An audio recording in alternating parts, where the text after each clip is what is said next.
మరి ఈరోజు చంద్రబాబు నాయుడు కొత్తగా ఈ ఆలోచనతో ముందుకు వచ్చాడు కాబట్టి తప్పకుండా కొన్ని ఇబ్బందులు ఉంటాయి. అయినా కూడా ధైర్యంగా ఎదుర్కొంటాం.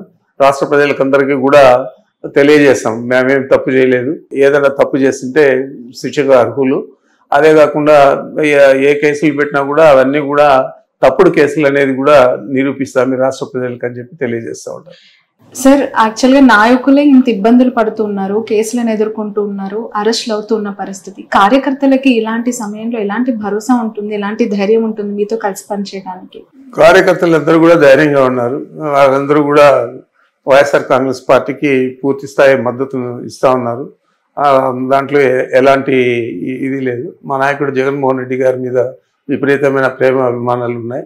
మీరే చూశారు, సీట్లు తక్కువ వచ్చినా కూడా మాకు 40% ఓట్లు వచ్చాయి. కాబట్టి మా ప్రజల్లో వైఎస్ఆర్ కాంగ్రెస్ పార్టీ మీద పూర్తి విశ్వాసం ఉంది. చిన్న చిన్న ఇబ్బందులు, పెద్ద పెద్ద ఇబ్బందులు ఎదుర్కొనే కార్యకర్తలందరూ కూడా చాలామంది ఉన్నారు. అయినా కూడా మొక్కవని ధైర్యంతో వాళ్ళు వైఎస్ఆర్ కాంగ్రెస్ పార్టీకి అండగా జగన్మోహన్ రెడ్డి గారికి తోడుగా నిలబడుతూ ఉన్నారు. సార్, 40% ఓట్ బ్యాంక్ గురించి పదే పదే అనేక సందర్భాల్లో జగన్ గారు కావచ్చు, మీలాంటి సీనియర్ లీడర్స్ మాట్లాడుతున్నారు.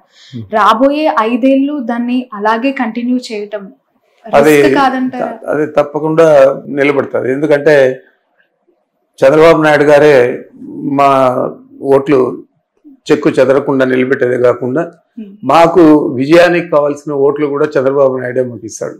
ఎంచేతంటే ఆయన హామీలు నెరవేర్చడంలో విఫలం అవడం కానీ, ఆయన దౌర్జన్యాలు పెచ్చుమీరిపోవడం కానీ, ఆయనకు సహించరాని కోపము, ఆవేదన, కుట్ర అన్నీ కూడా ప్రతిపక్షాల మీద అవన్నీ కలిసి తప్పకుండా మాకు అత్యధిక మెజారిటీ సాధించే విధంగా చంద్రబాబు నాయుడే దోహదపడతాడు. జగన్ గారికి సెక్యూరిటీ విషయంలో అనేక ఆరోపణలు చేస్తూ ఉన్నారు, రిక్వెస్ట్ చేస్తున్నారు, హైకోర్టుకు కూడా వెళ్ళారు. ఎలా చూడాలి ఈ ఇష్యూని? నిజంగానే కావాలని చేస్తుందంటారా ప్రభుత్వం? ఒకవైపు నిజంగానే కావాలని చేస్తుంది. ఎందుకంటే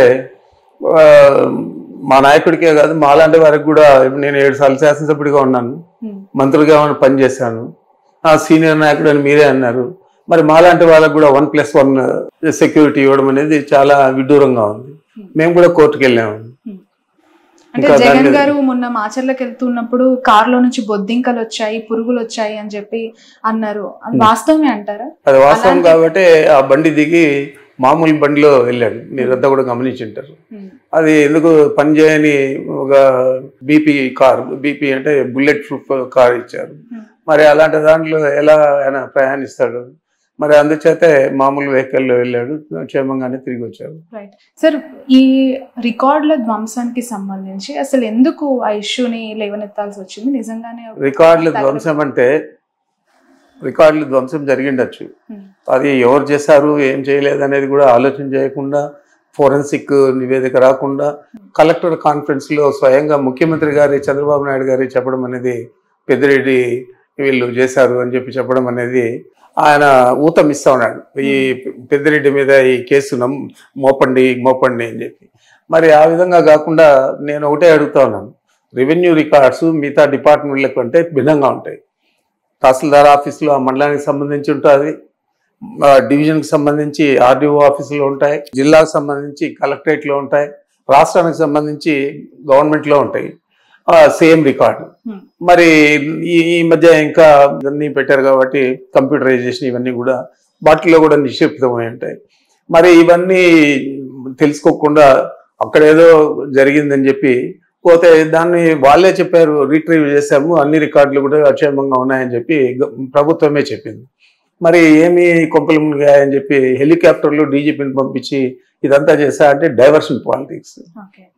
రైట్ సార్, మీరు చిత్తూరు జిల్లాకు చెందిన నాయకులు నిజంగానే టీటీడీని నిర్లక్ష్యం చేశారా? గత ప్రభుత్వ హయాంలో అనేక అవినీతి అక్రమాలు జరిగాయి. చివరికి స్వామివారి ఒక వజ్రపు ఉంగరం కూడా ఒక జడ్జికి గిఫ్ట్గా జగన్ ఇచ్చారు అనే వార్త చాలా సంచలనం కలిగించింది. అలాంటి దుశ్చర్యకు ఎప్పుడు కూడా జగన్మోహన్ రెడ్డి గారు పాల్పడాడు. వారికి క్రిస్టియానిటీ మీద ఎంత ప్రేమ ఉందో అంతే ప్రేమ హిందూయిజం మీద కూడా ఉంది. హిందూయిజాన్ని గౌరవించేది కాదు, ఆయనకు భక్తి ఉంది. దేవాలయాలన్నీ కూడా సందర్శిస్తాడు, స్వాములందరినీ కూడా పీఠాధిపతులందరూ కూడా కలుస్తాడు. అదే కాకుండా మీరు చూశారు, సుందరీకరణ పేరుతో అనేక దేవాలయాలన్నీ నేలమట్టం చేస్తే విజయవాడ పట్టణంలో అవన్నీ కూడా పునర్నిర్మించిన ఘనత జగన్మోహన్ రెడ్డి గారు. Okay, right. ఎమ్మెల్సీగా బొత్సగా నిలబెట్టారు. ఎలా ఉంటుంది సార్? ఎంత ధీమాతో ఉన్నారు? ఎందుకంటే ఎలక్షన్స్ చాలా జరిగి కొన్ని రోజులు, ఇంకా 3 నెలలు కూడా కంప్లీట్ చేసుకోలేదు. అయినా మాకు సంఖ్యాబలం ఎక్కువ ఉంది కాబట్టి తప్పకుండా బోచా గారు మంచి మెజారిటీతో గెలుస్తారు. పక్క. ఎందుకంటే అక్కడ ఆల్మోస్ట్ మొన్న వచ్చిన రిజల్ట్ ఒకసారి అబ్జర్వ్ చేస్తే వైసీపీ చాలా గడ్డు పరిస్థితులు ఎదుర్కొంది. పర్వాలేదు, అయినా కూడా మాకు ఎంపీటీసీలు కానీ జెడ్పీటీసీలు కానీ కార్పొరేటర్లు కానీ సంఖ్యాబలం ఎక్కువ ఉంది కాబట్టి తప్పనిసరిగా మంచి మెజారిటీతో గెలుస్తారు. రైట్.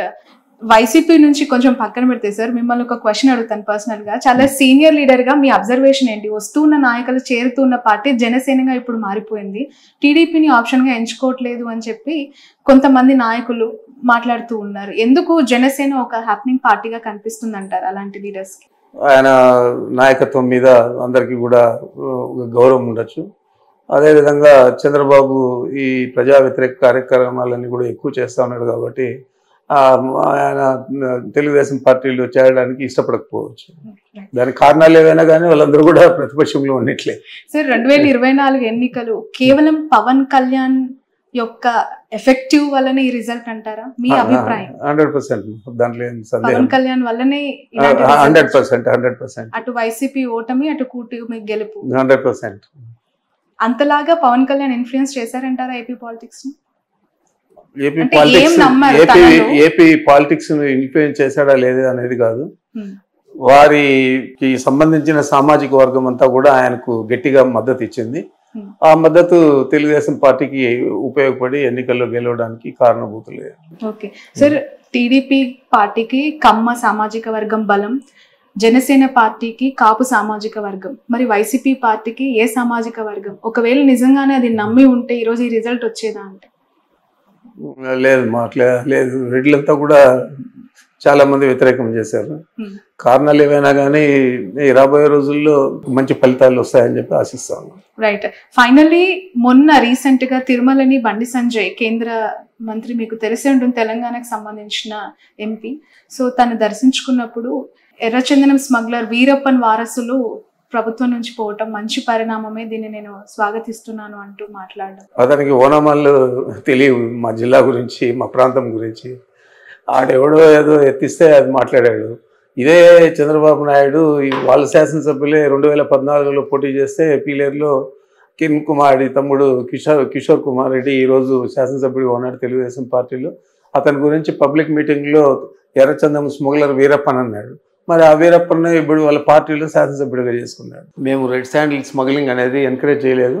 నేను ఫస్ట్ టైం శాసనసభ్యుడు అయినప్పుడు రాజశేఖర గారు ఉన్నప్పుడు దాదాపు 370 వెహికల్స్, కొత్త వెహికల్స్ ఫస్ట్ టైం కొనిచ్చాం. అంతవరకు పాత బండ్లు ఇండిపెండెన్స్ అప్పటి నుంచి ఉండేటివన్నీ ఉన్నాయి తప్ప కొత్తవి లేవు. కొనేదే కాకుండా 24 DFOలు అంటే